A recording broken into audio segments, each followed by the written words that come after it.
Ladies and gentlemen, everyone around and in between, this is DebateSensei NFA LD edition, where we discuss all things relevant to competitive NFA LD. That's the National Forensics Association in the Lincoln Douglas event. With me, we have Chad Meadows, Director of Debate from Western Kentucky, and Dr. Justin Kirk, the Director of Debate from University of Nebraska at Lincoln. Thank you both for being with me. Thanks a bunch. All right.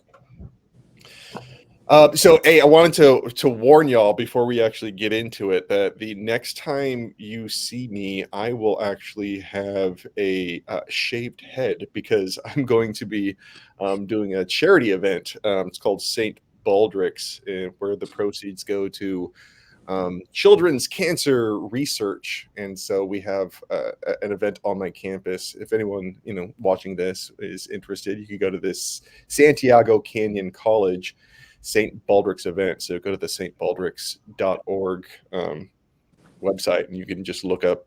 I'll try to put the link in there as well. But I wanted to warn y'all, it's going to be a drastic change. I got a lot of hair. You got a nice head of hair there. Yeah, it's my COVID hair. So, a few years in the making. Yeah, pretty much. But the topic that we're talking about today is framing debates. And I'm actually, so all of the editions that I'm doing for DebateSensei, I wanted to get some feedback on how the different associations approach this topic because it's so interesting. And so framing debates is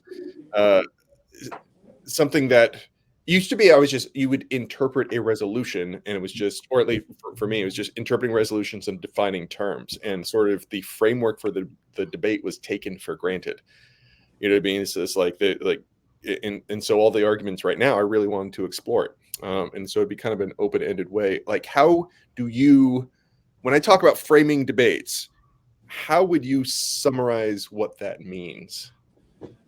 I can take a stab first. So when I think of framing debates, I basically think about debate that introduces a debate about debate. So we're going to have a discussion not just about the content of the topic, but a discussion about how we should debate topics and how judges should make their decisions whenever they watch debates. Brass tacks, I think that you're talking about critique debate in particular, as those arguments generally change the normative paradigm for policymaking that at least college LD defaults to. But one thing I like to impress upon debaters is that every debate has a framework. Right. The extent to which it's discussed, explored, debated, or brought up may vary with the extent to which students are interested in changing the default paradigm. But if AF reads an NFU with two advantages and the neg reads two disides and a counterplan, there is a framework in that debate. It's just agreed upon by both sides. We don't waste time talking about it. So I would say in college LD, for the most part, I think you're talking about either debates about how the judge should understand and decide debate whenever the negative reads a critique against a traditional policy affirmative, or when an affirmative takes an alternative approach to the topic. So is it like, okay, if you're doing a policy framework, so let's say that do you kind of not really say anything in the affirmative and then just have framework arguments ready to go for rebuttals? You can take this one, Kirk. Okay. Yeah. No, I would say that part of it is depending on your perceived opponent. There are debaters who tend to read critiques on the negative more than they read policy arguments. And so if you know you're debating somebody who's going to be reading an argument about anti-blackness or about capitalism, you might front load some of your framing arguments in your AC, knowing that that is going to be an essential element to winning the debate. But I would say typically in a round, we tend not to put framing arguments in the AC. In a round where you don't know what the NC is going to do, that's time you could be reading an extra solvency card, an extra impact. The framing debate will come about if the negative decides to read a critique and shift away from the normative frame of policymaking. But from starting from zero, I think everybody kind of in the round, unless there's an indicator that's not how the debate's going to go down, presumes that's the starting point for the debate, is everybody kind of starts from policymaking, and then arguments to move to a different framework have to overcome the threshold for like retaining the kind of default policymaking framework. All right, so let's start by just exploring the policymaking framework. What are the best defenses of it that are typically articulated in rounds? I would start by kind of defining it. So the policymaking framework, I think, is characterized by two things. One, an assumption that the role of the judge is to decide the debate based on the consequence of a particular plan, which will be an example of topical action as defined by the resolution. And then the second kind of assumption is that the goodness or badness of the plan will be determined by like consequentialism or utilitarianism. I think those are like two of the like more basic assumptions that policymaking kind of makes. In terms of how that is defended, I think that I would separate those defenses into two immediate buckets. The first bucket is based on a reading of the resolution that defenders of the policymaking paradigm suggest mandate that as the paradigm that debaters should use, because those are the resolutional words that they would argue have been included. So the United States federal government should. People might argue, suggest that we are looking to an example of governmental action that would be determined by like the desirability or obligation of the actor to take on a particular action. The second bucket, though, is maybe more normative arguments about the benefits of students engaging in that kind of analysis. I think that you have arguments that relate to the benefits of students understanding governmental policy, arguments that relate to simulation. So we haven't talked about this in the pod, I don't think, but like fiat is a concept I hope most people kind of understand. The idea that we don't ask what the federal government would do, we ask what they should do. And so, we assume that the plan happens, even if it, would not happen in the status quo. And so I think that those are the kind of two immediate buckets I would kind of start with. And do you have anything to add? So I think one way to think about this too is like, think about the way a traditional affirmative is set up. So the way an affirmative is either set up is either reducing some harm that's happening in the status quo or preventing some future scenario from producing some external harm, like a war happening, right?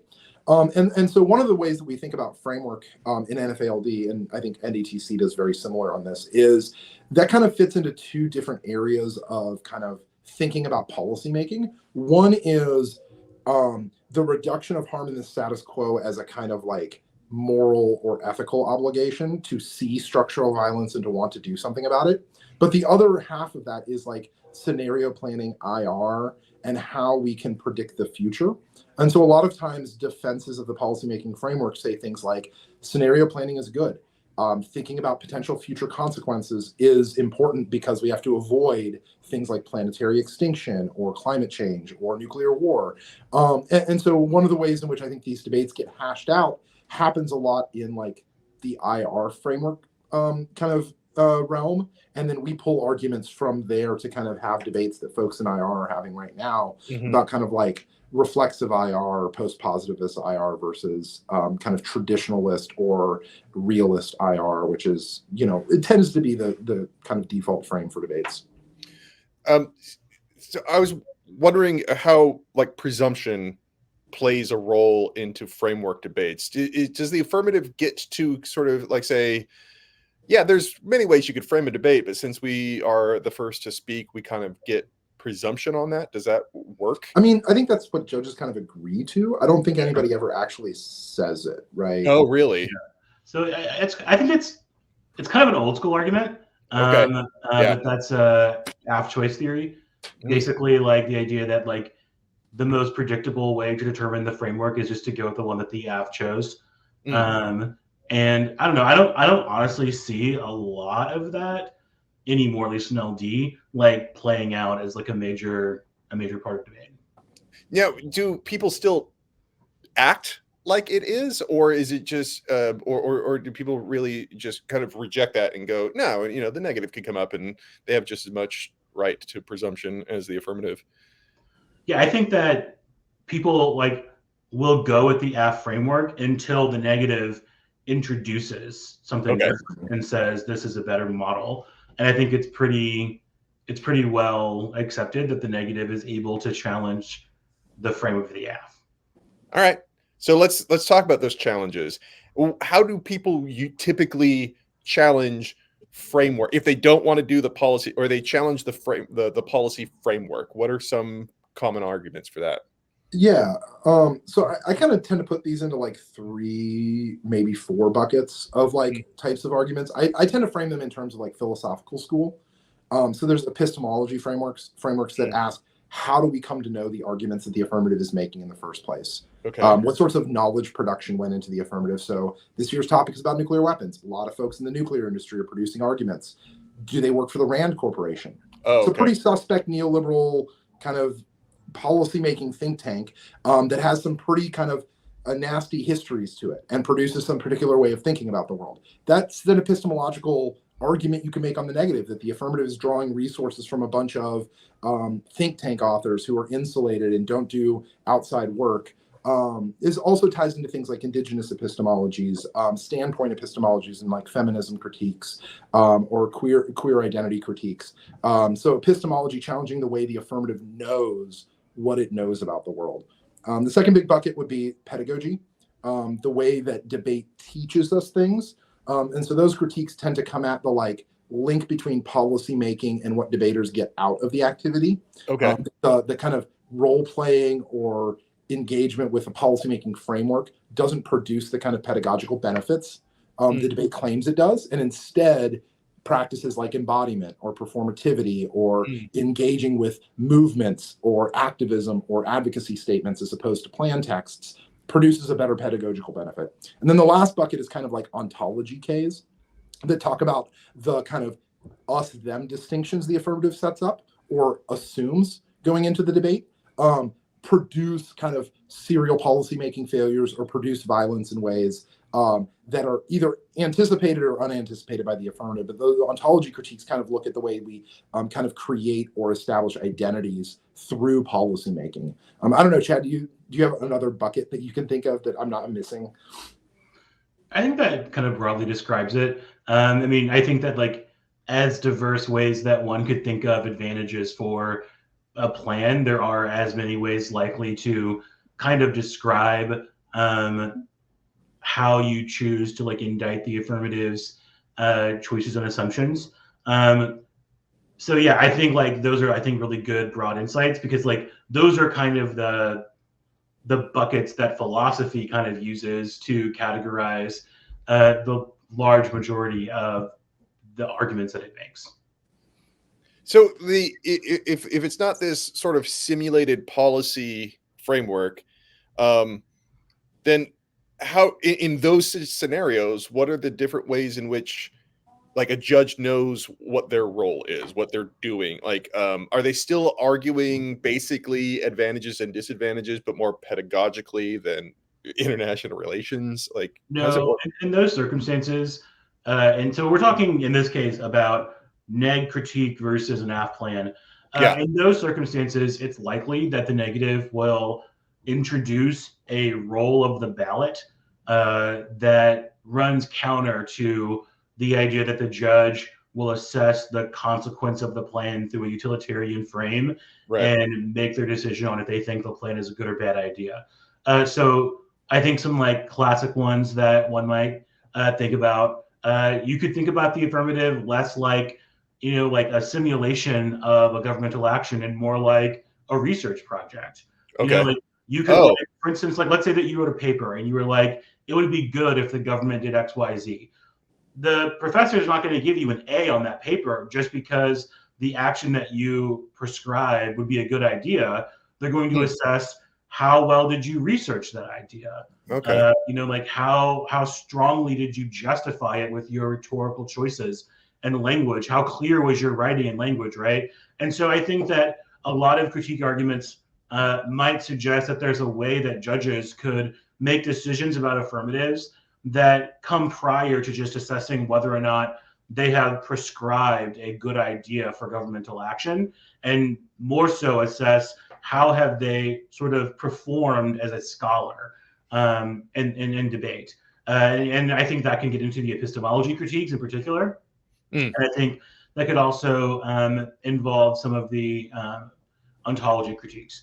I think there's also another sort of like genre of like kind of like the role of the ballot that attempts to sort of reposition critics to make the priority that they place on certain impacts or certain perspectives higher or lower. So you might say, like, in this debate, the judge needs to resolve settler colonialism, right? Like they need to like make their decision on the basis of who has identified a strategy to ameliorate settler colonialism or settler colonial pedagogy and debate. And in most of those circumstances, that will be justified because they'll read evidence and arguments that say that nuclear policymaking is sort of defined by its interaction with settler colonial ideology, right?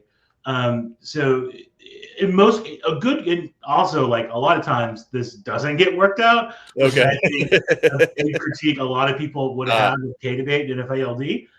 But I think when debaters are able to do it well, they do figure out a way for the judge to understand how they make their decision.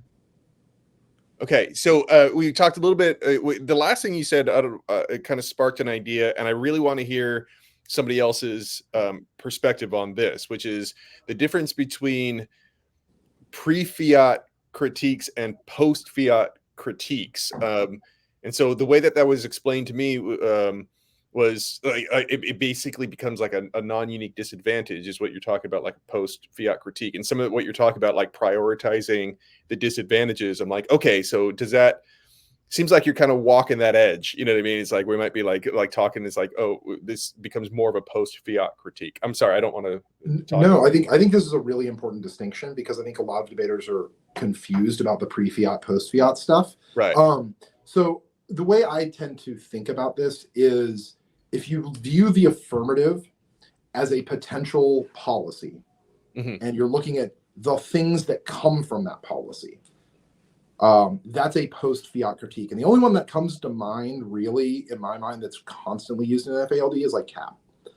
CAP is a post-fiat critique because typically it says the affirmative detracts or takes away from ongoing movements or potential movements to overthrow capitalism. And that has a material consequence that trades off with the AF. Sometimes they're a little bit more epistemologically oriented, but that's the most post-fiat critique we'll get.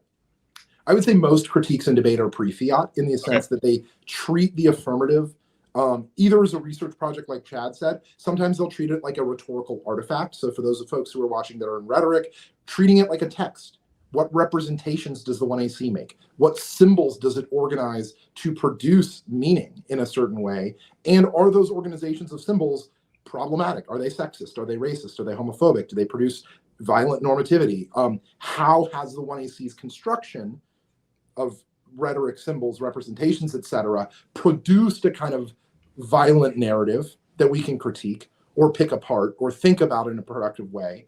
And I think that those tend to be most of the what you would call pre-fiat critiques. And I think one of the words that we've been using a lot lately is things like prefiguration.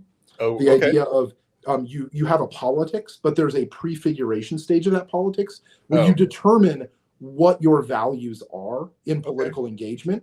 And then you kind of order, abortion, gun rights, economy, foreign policy, and then you act based on that prioritization. The prioritization process happens before you ever take an action. It's pre the whole figuration stage of what's my political act going to be. And I kind of tend to think of pre-fiat more as prefiguration. What sorts of assumptions or presumptions went into building the affirmative in the way it was built? Okay.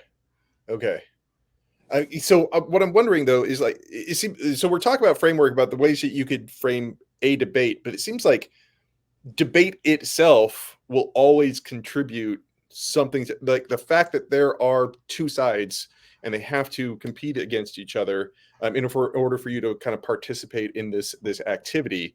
Does that play a role in the debate? Like, what I mean is like, listen, we were given this side, we don't really agree with it, and so like the fact that it's a debate should flag that, you know, we have to take positions that are written by people that we disagree with, not because we think they're good, but because we think that they are the best representation we could find on our side of the debate.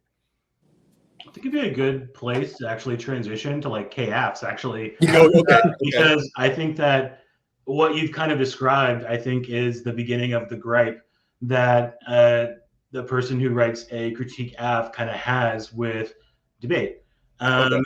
So I think that, and negative critiques can do this too, but there's a little, it's less common. But right. I think a lot of times whenever you have an affirmative that is a critique AF, a part of what they're doing is it's a refusal of the sort of norms and expectations that debate itself places on what the expectations of the speakers are, right? Like nothing really, I mean, actually NFA LD does have some rules that say, but for the most part, judges, you know, like what really makes an affirmative have to agree with the resolution, right? Like, okay, you know, what really makes the negative have to disagree with the F? I think that all those things are up for debate. And in many cases, I think affirmatives that are KFs kind of like are about inverting, resisting, flipping some of those assumptions about what debate is, as well as the content of the debates that we've kind of already talked about. And then where switch side debate comes in is when you're negative, because then you have to reframe the debate, right? So like you're debating at KF, they've said, well, the way the judge should evaluate the debate is the judge should be an activist instead of a judge, and they should advocate for the AF's project, which is an advocacy project. And if they think we have a good project, sign the ballot affirmative because you're an advocate for our project, right? So the negative has to figure out a way to like reframe the debate back to either a traditional policymaking framework or another framework that isn't the AF that allows them to compete some way. And so typically negatives will say, look, you know, here are the words in the resolution. The resolution says USFG. It says they should do something. It says here's the area they should do it in. So we think that you should have an example of that to provide. And the reason that negatives typically will give is something like switch side debate. You know, the pedagogical benefit of debate is that we take both sides of an argument. We evaluate, you know, in the kind of ancient Greek tradition, both sides of the argument so that we can be better informed about the side we disagree with. So when we have to argue about it in the real world, we have better arguments, right? And obviously there are situations where students shouldn't have to advocate for violent, racist, sexist institutions. And so that's where kind of the debate comes down is, in what ways should debate be pedagogical? What skills are we trying to produce? Is switch side debate beneficial for students who don't want to engage with one half of that debate? Or is it in some ways exclusive of those students? Does it prevent them from engaging the topic in a way that's beneficial to them? And I think that's a really important question coaches and educators should always be asking about debaters is, you know, how are my students relating to this topic? Are they able to engage it in a productive way that makes their experience in the activity as beneficial and educational as possible?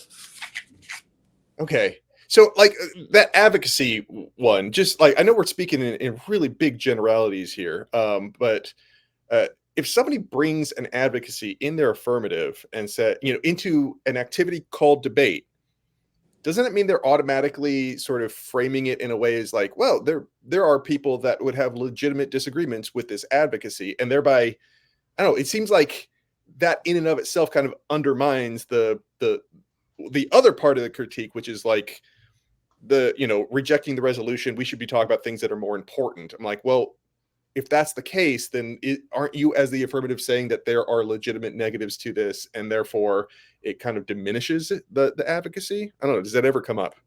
Yeah, definitely.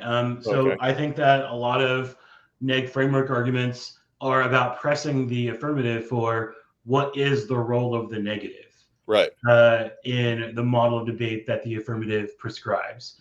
And I think successful framework debaters are much better at trying to take the focus away from what is the value of the AF saying whatever they want to say, to what is the value of introducing these ideas in an adversarial format, Right. where someone has to respond to the affirmative and make arguments against it. What benefit is derived from that? And I think their kind of framework definitely does that. There's another argument that's gotten really in vogue, and it's been in vogue in policy, I think, for several years, but it's more in vogue now in LD, which is like just to argue kind of like a presumption argument against like critique apps. Like basically, like what is the value attached to a judge assessing a debate on the affirmative and deciding a winner, like yes or no? Does that lead to that movement or that performance like being enhanced? Does it make everyone just like kind of mad and want to like cut more cards against giraffe, right? So I think there's a much better in the last couple of years push in LD to connect the ballot to what the app says. Yeah, like, because I was thinking that like if you're presented with like an advocacy, that's not the only type of critique out there, but an advocacy app is like, I see like two main options, which is debate framework or say that your advocacy is bad. And I don't want to say that your advocacy is bad. So I guess we're doing framework. Especially if the advocacy is something that like is a universal moral, like we should abolish police brutality, or we should get rid of like sometimes the advocacy is so just like leveraged morally in one direction or ethically in one direction. You're like, I don't want to argue against this. So I have to kind of go for framework or argue for like a root cause argument. And I think this is something that Chad brought up in a previous podcast, which is the traditional kind of strategy against these affirmatives is to read framework, but also read a critique that engages the method, like capitalism, that argues that there's some other root cause. You say queer violence is happening. We argue that capitalism is the root cause of queer violence. Here's a bunch of reasons why capitalism proceeds or magnifies those forms of violence. We think that struggle against capitalism's a higher priority. So that's another way to engage those critique affirmatives, to like find a root cause, find an alternative that addresses that root cause, that kind of precedes the affirmative in a way. If you want to actually like engage the material, because a lot of times when you're debating those critique apps, one of the key arguments they'll make on framework is you didn't engage with the affirmative. We read this project and you just avoided it and said rules, you should lose. Right. And you should engage our intellectual ideas instead. That's productive. And I think things like capitalism K or case arguments or debates between like pessimism and optimism within each subfield, like queer pest, queer op, or Afro pest, Afro op, those debates are extremely productive and very fun to watch as a judge. And so I think when you can engage at that level of the case debate, you should try your best to do so. Because it respects the effort that went into the affirmative without just saying like knee-jerk reaction, I don't want to have to engage this. Right. It seems so.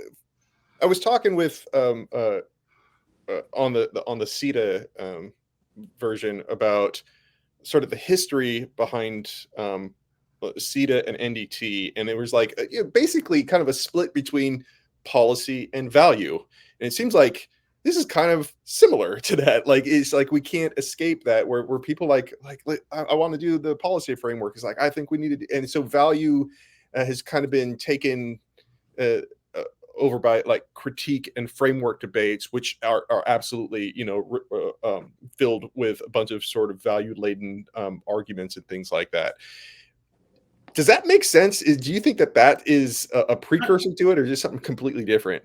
Kind of. So NFA LD was formed after the merger of CETA and NDT, right? In like the mid to late 90s, and largely it kind of like comes out of some dissatisfaction that I think teams had with the merger itself. So to an extent, NFA LD is like at least the beginning, or like the teams that were like, oh, we're merging. No, let's do something else. Same for Parley, same for a lot of other events that exist outside of that frame. I don't know that I think if I were to like compare having gone to some tournaments in both this semester, I think one of the big differences is that like, because like that history isn't as potent in our community, I don't know that like the big sort of like civilizational clashes kind of exist in NFALD in the same way. Okay. Like it was a lot more palpable at seeded tournaments, the sort of distinctions. And in college LD, most teams are like doing both, like have students. It's a one-on-one event, right? Right. So like I have students who, and so does Dr. Kirk, who are like completely entrenched in the critique world, and they're sitting on the bus with students who are completely entrenched in the policy world, and it just kind of inherently creates a little bit less acrimony in that sense. So I don't know. It's also just like a shorter event. Well, I think another big explanation too is like NFALD doesn't try to keep revisiting an old wound like NDT-CETA does. I mean, they had this fight between a group of teams that wanted to kind of break out of NDT-CETA a few years ago and form their own policy league. And to me, that's just like rehashing the old fight that you had 20, 30 years ago. And NFALD, I mean, we have these discussions, but nobody's really trying to break away from NFALD. I think there's a very nice balance between the number of judges who will evaluate a critical debate, the number of judges who will evaluate a policy debate, the need for, because like, I think one thing that Chad didn't. You don't have MPJ. You don't have MPJ. That was what I was just going to bring up, is you don't get to pick your judges in NFALD. In NDT-CETA, you get to rank your judges. So if there's judges who won't listen to your argument, you bottom them and you'll never see those judges. Right. So you don't have to figure out, how do I make this argument in front of this judge who says they don't like this argument, but I don't want to read anything else. You have to find ways to negotiate that in NFALD that you can just avoid in NDT-CETA for most of your career, right? There are K debaters who will not get Adrian Bravero in the back of a round ever. And that's a disservice to them, because Adrian Bravero is one of the most brilliant individuals I ever met. And whether or not she likes your argument doesn't mean she's not going to evaluate your debate in an amazing, like, it's one of those things where like MPJ is good for some things, but it definitely detracts from the, like, my students have to adapt in every round. Right. We have to think about the judge in every round. We don't just put our heads down, read our arguments and do our thing and then hope for the best. We have to think about, how does our argument fit into this person's paradigm? Does our framework contradict their framework? It's an interesting sort of cultural difference, being able to talk with both associations. So thank you for giving me that perspective on it. I think that is our time. And we'll be back in the future talking about other like tournament results and other concepts. Awesome. All right. Thank you, gentlemen. Thanks.